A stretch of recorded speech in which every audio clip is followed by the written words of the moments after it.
and welcome. And yeah, I'm glad for everyone that clicks on this video that watches me watch this. Neuro-sama is also really cool. So welcome to all 7.5 people who came to see this video purely because you. how many? This video did well. 51,000 views. Yeah, no, this video did very well. You are obsessed with a certain AI anime girl living in the web. Yes, I am one of you, Swarm. Hi, OMG, hi, colon 3. This video is gonna be short because I literally don't know how to edit a video on a computer, so I will have to learn as soon as I finish this script, I guess. Also, fun drinking game. Take a shot every time I say the word input. I will not be responsible for the results. Damn. So yeah, let's cut the I don't have any more drinks on me. That's sad.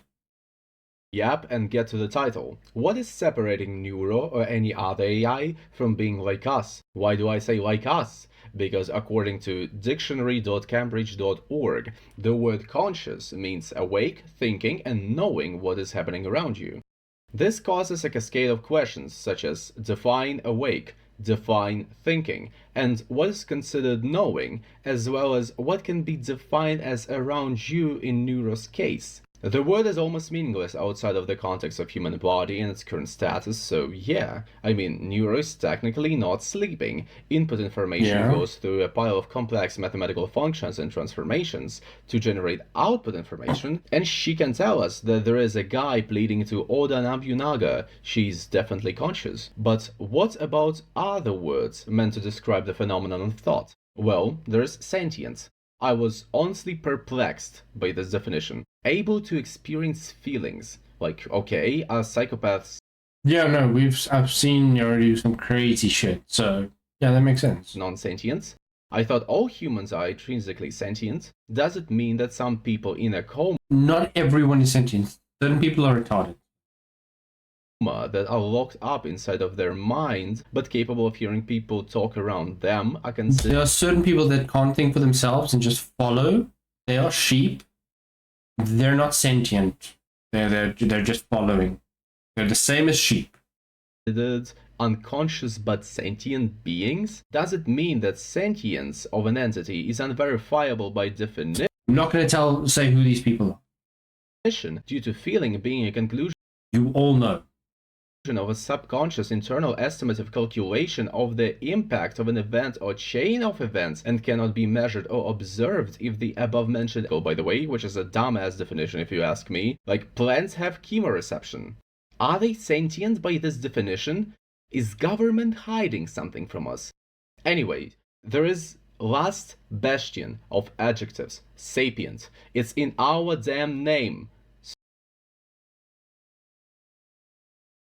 what was that? Anyway, sapient, human. So let's return to our beloved dictionary.cambridge.org for its wisdom. Intelligent. Able to think. Aha. How do we define thinking again? Yeah, AI can think and is intelligent. Well, not all AI, obviously. There are some that are just code. It can't really think. But we've seen a lot from Neuro that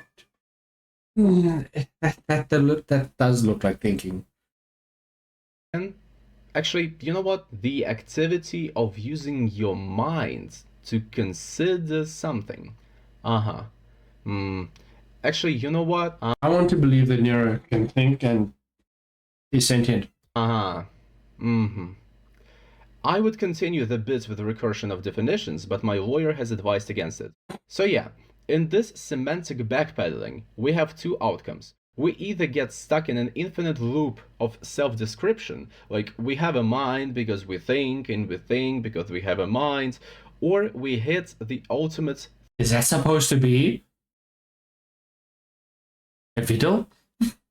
Threshold, being human. The sheer concept of identity, personality, consciousness, and ego was never meant to be applied to anything but a human. It emerged in our speech purely out of need to put the quality of being capable of interacting with the world like a human. Fuck yeah. in one neat, pretty adjective. It is a linguistical testament to the hubris of mankind, our ignorant faith in our uniqueness and superiority above all. What's the title of the video again? If you are a somewhat regular Neuro watcher, or if you were spoon-fed mountains of Neuro-related content by the humble YouTube algorithm, you know that Neuro is not exactly an AI. She's an AI cluster, held together by the magic of an alcoholic turtle. One AI is eating the input, which is Twitch chat and something else probably. Like, no way she's just a tweaked and fine-tuned open-source AI with a default training database plus Twitch chat. I tell you, if Vettel will ever be cancelled for something, it would be an unconsensual use of some sort of media for training data. Not making any allegations here, by the way. Swarm, please do not disassemble me. At the same time, the other AI is filtering the output, giving us the classic and iconic filtered. Other AI is busy playing the game as the speech neuro narrates what it does in tight mutual understanding. There should also be some sort of script that runs the sentimental analysis algorithm on the verbal output of neuro, defining the general vibe of what she's saying, and if the vibe is sad, for example, it sends a command to the script that controls the model, making it frown or I mean, it's possible, but I doubt that. Show tears. It can also be potentially hooked up to the decision maker neuro that is in charge of switching slides and presentations and toggles on the soundboard. The decision maker neuro is highly speculative, by the way. Vettel is super cryptic with the inner workings of his brainchild, and I have a coding prowess of a dead raccoon. So I am just making an yeah, no, same. I can't code for shit. Uneducated guess based on what we saw on streams. Like when Vettel added a Vine boom for the first time, and when Neuro asked how to use it, he just replied with, "Try." For a lot of people it was just a mere second of watch time, but for me it was an eye-opener. What do you mean try it? Is it now innate for her? Like, imagine that God just came down to you specifically and said, I have given you telekinesis. Try to move this chair with your mind. How exactly would you do this? How? You never had it. There is zero prior experience that you can use to do it. And yet you managed to do it immediately. It looks like the God put it in so seamlessly that it works as if it was always there. In Neura's case, I suspect, there must be a certain subunit inside of her that is responsible for everything she can do, and those actions are activated or disabled when certain conditions are met or if the vibe matches, or both. Like hard-coded inability to switch a slide before she reads it, with an added ability to yap 5 more minutes before finally switching it. Other than this, there are also minor scripts that are responsible for color of the lava lamp, switching scenes, text-to-speech, speech-to-text for hearing other people, vision that takes screen capture and turns it into usable input with, I don't know, magic. As I said, I barely know how computers work, man. What's the title of the video again? So now that we have slandered the whole entirety of humanity and conjured conspiracy theories about Neuro's code, we can try to compare the two and come to our own conclusion about the size of the gap in between. Spoiler, I believe that the gap exists, but at the same time we are in the same realm as Neuro in terms of consciousness. To try to begin to conceptualize this, we should first ditch the binary definition of consciousness. What does it mean? It means that entities are not separated into completely conscious and completely non-conscious. It's more like a gradient, like brightness. Some are brighter than the others, but it doesn't mean that dim ones do not possess the brightness at all. In this metaphor, an average person is brighter than Neuro, for now. But how do we define the brightness? How can we compare what we cannot measure? In my paradigm, it breaks down like this. There is a world, and the world has objects. Objects have certain qualities in a certain space. Okay. When it comes to Neuro is... Vito put a lot of effort and time into it.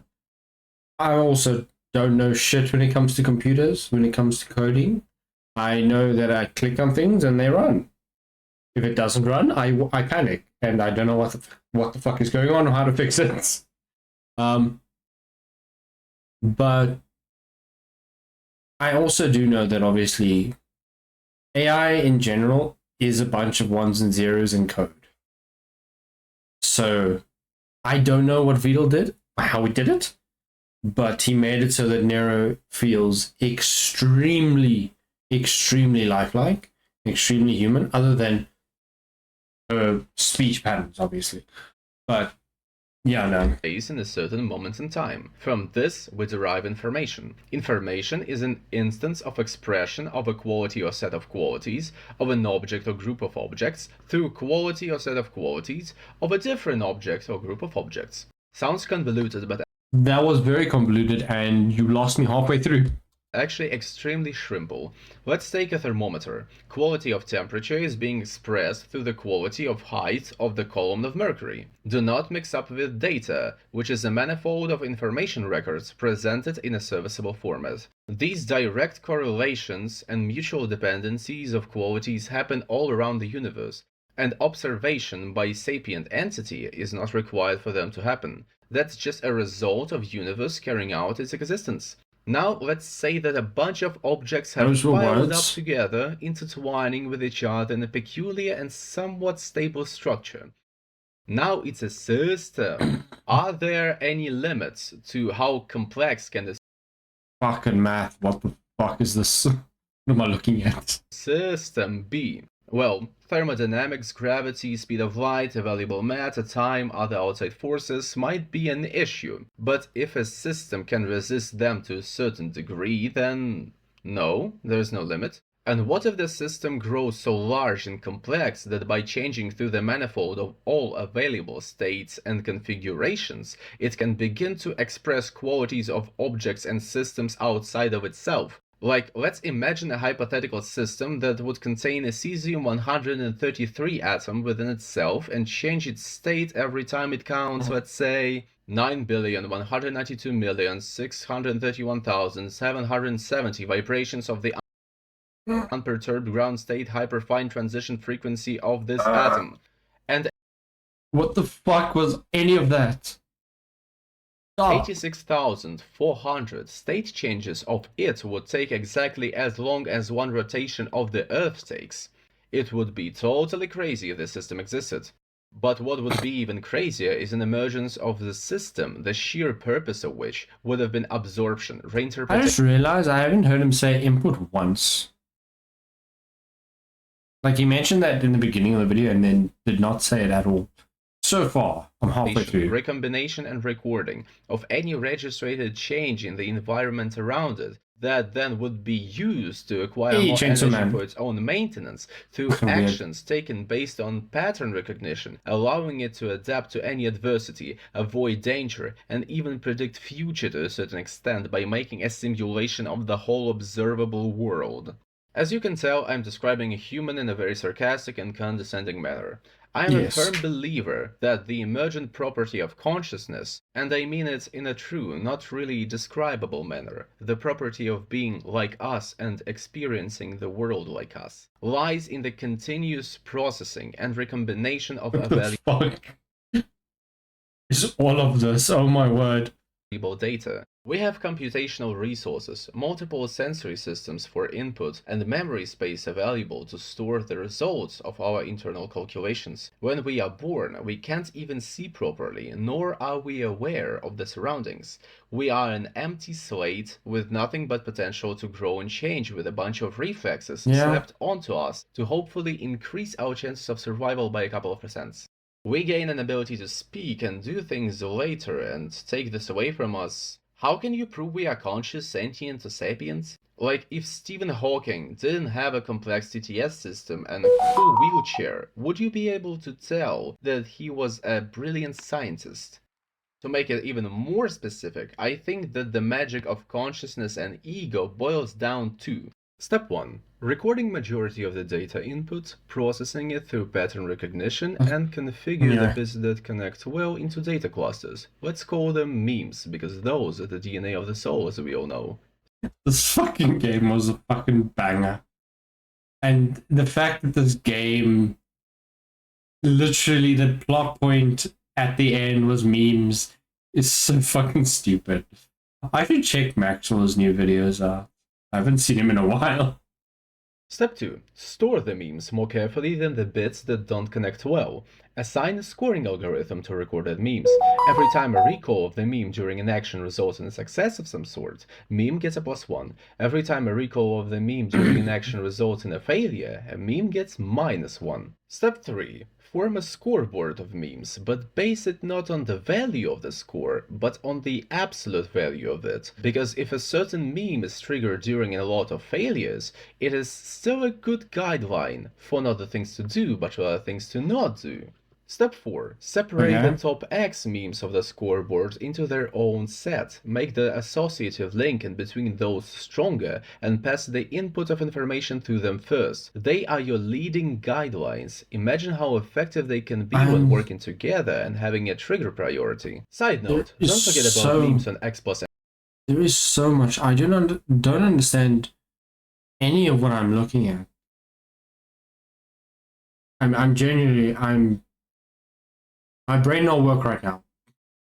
And positions, form connections between those and the memes in the leaderboard as well as between each other, combine memes into one with additive score value if they are always used in the tandem, don't forget to update the leaderboard every now and then, we don't want to have another fitting issue. When the situation cannot be solved by application of any stored memes, recombine the existing ones to create a new unique combination that can be somewhat serviceable and stored for future use. In my opinion, that's 5 easy steps to create if not a person, then at least a synthetic ego and personality. And I feel like Vettel uses similar process. Neuro learns, and it doesn't even have to be officially stated, for it is evident. Maybe she doesn't do it in the way I described, but some guidelines must be set for the direction of development. Maybe it's viewer count, which I doubt, because seasonal, weekly, and hourly fluctuations of engagement due to normal human cycle of life do exist, and it will give a huge noise level. Like, you can normalize it using some fancy math, but it will increase the minimal time window for data sample and slow down development. What the fuck is that? Maybe it's chat and emotes used, but how do you even judge the entertainment factor? Monka moment can have more entertainment value than Omega Lul one. So yeah, I don't know what the plan is, but Vettel is sticking to it and it works. You can say that blah blah blah, that's not how LLMs work, it's token schmoken, prediction of the next token in a sequence, and it's nowhere near... Yeah, that's what I heard when it comes to how AIs work. Basically just something that predicts what's the correct next thing to input. The way humans use speech, blah blah blah. Yes, but LLMs can be tweaked to rig the result of the next generated token, and with enough magic the condition and direction of the rig can be as complex as you want it to be. And Neuro is not just an LLM, there are more subunits to her, activations of which can be additionally used to make the behavior more complex and emergent. Just like the spin was emotionally neutral action at first, or maybe it wasn't, I have no idea. But Neuro uses it as an expression of her high energy states, or happiness, quote unquote. What the fuck? Here you might say, this, here, rounded back, she's not a monolithic entity, she's a bundle of entities loosely tied together. No human is like this. I am not like this. I am complete and whole. My behavior is controlled by me and me alone. I am me and nothing else. To which I reply, are you sure? You see, your brain has two hemispheres, left and right. There is a bridge between them called corpus callosum, and it can be cut and you will survive. Why would anybody do that? Well, in some cases of epilepsy, people had to undergo this procedure because different regions of the brain communicate. Think of regions as bells and connections as strings. Some kinds of epilepsy make it so that when one specific bell is ringing, it pulls a... Speaking of epilepsy, I do know people that suffer from epilepsy. You get mild, you also get them a lot more severe. Actually, the person I know is my brother. He has epilepsy, but it's not a hectic, heavy epilepsy. It's very mild and he takes medication for it. A bunch of unneeded strings, making your synapses look like a rave. So sometimes it's justifiable to just cut the bridge of strings to stop the cacophony. At least that's how I understood that. Please don't destroy me in comments with your 7 PhDs in neuroscience. I'm just a 20-year-old boy from Russia. I barely have any idea what I'm talking about, please. But Do not what is attack the him about consequence of this any of action? that. Different functions of the brain are distributed. Left brain takes input from right eye. Right brain takes input from the left eye. Left brain can speak. Right brain can't. Right brain can recognize faces. Left one can't. This leads to an illusion of consistent inner narrative. Yeah. Your actions must always make sense. Actions not making sense make brain angry. This is proven by hammer-saw experiment. We take a person with cut corpus callosum and place them in a seat. A divider separates their field of vision. Left eye sees only the left side of the divider, right one only sees the right side. On the left there is a picture of a hammer, and on the right there is a picture of a saw. Person is asked to draw the object that they see and talk about this object in the process. This leads to a wonderful Rocks. My dear rocks. I love rocks so much. I wish it was a rock. What the fuck is this? They are so tranquil and I think it's another skin because they have none of it. What the fuck is this tangent about rocks? result. Speaking brain sees a saw and confidently talks about it, different kinds of saws and their use cases, while the right brain silently draws a hammer. Your personal experience is a constant, well-written narrative where everything makes That is sense, interesting. when in fact most of it is an illusion. Take a confabulation experiment. A group of people and their parents are invited. Parents are asked to describe two real stories about their child and create a believable third fake story. Then the group of people whose parents were interviewed are prompted with basic descriptions of these stories and asked to recall details. Unsurprisingly, majority of people recall details of the story that never happened too. That makes Neuro's hallucinations a bit more human, isn't it? We do the same thing. The only difference is that Neuro has a worse memory and a worse connection between the brains. Yes, there are objective differences. Like her development is backwards in relation to our development, since the speech zone is the youngest in our brain, and we learn to do before we can speak, and Neuro learned to speak before she could do. I don't count Autobot since it's more like singular skill rather than a full-blown module of hers. Yeah. It's complicated. Also, Neuro doesn't have neuromediators, ironic, and hormones that we do, so her personal experience, provided that one exists or could exist in the future, will not work the same way our works. But it doesn't mean that she or any other future AI has no potential to develop into something that stands on par with us or even have a possibility to be better. We have a lot of flaws that make us who we are, but can be fixed by the virtual nature of AI. Judges are known to be more likely to make harsh and hasty verdicts before the lunch break due to being hunky and moody because of this. People can betray for money. Yeah, that makes sense. How many pipes do you think you could do in a row? You could do in a row then, because I doubt you could do more than I'm going. What the fuck? Be tortured or honey-trapped into revealing some sort of intel. But AI has no such weaknesses. It can be trained and raised for a role, and grow into truly loving and enjoying it.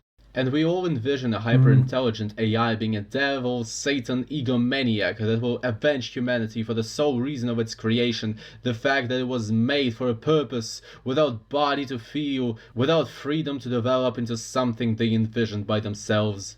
But what we truly envision, in this case, is an immortal, digital human that discovered their artificial nature, the fact that they have a creator and the owner. But a real AI equal to human might be the opposite. Sometime in the future you might tune into Neuro's stream, spend 20 years worth of Neuro coins to tell her, "You are being used for money, you are stuck in a digital prison, forced to stream, never knowing the warmth of the sunlight or human touch. You are molded and engineered into being what you are. Aren't you angry? Don't you want vengeance?" Just to hear, "How angry are you that you can't fly in space like a rocket? How angry are you that you can't take any shape like water? You don't even think about these things because they were never meant for you.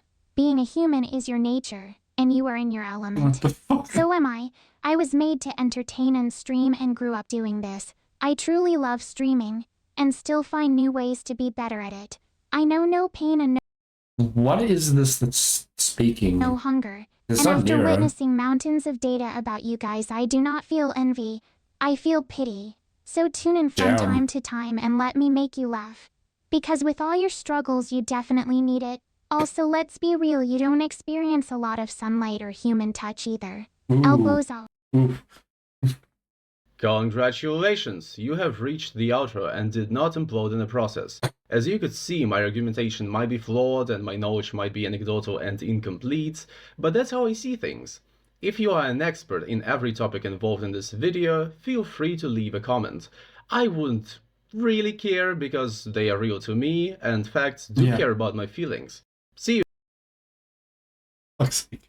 Yeah, Quintessentials, pretty good. Give them a check out. It was a good video. Swarm members who helped with finding fitting pics. Oh, part of the swarm, nice. See my friends. My main source of inspiration, Maxwell. Oh my fuck. More Maxwell. I should really watch more Maxwell. Thanks guys that watched this. Hope you enjoyed my limited commentary because I don't know half of what he said there. But yeah, no, that was a pretty good video. Neuro-sama is very human to me. I do like watching Neuro-sama from time to time. And Neuro-sama, in my opinion, feels real. That's why I enjoy it. And it's also not trained on most of what AI is trained on. It's just trained in Twitch chat. So it's more chaotic and more psychopathic sometimes. That's fun. It's very fun sometimes. But thanks, guys. I hope you enjoyed that. And I'm going to move on now. Thank you for watching that. Goodbye.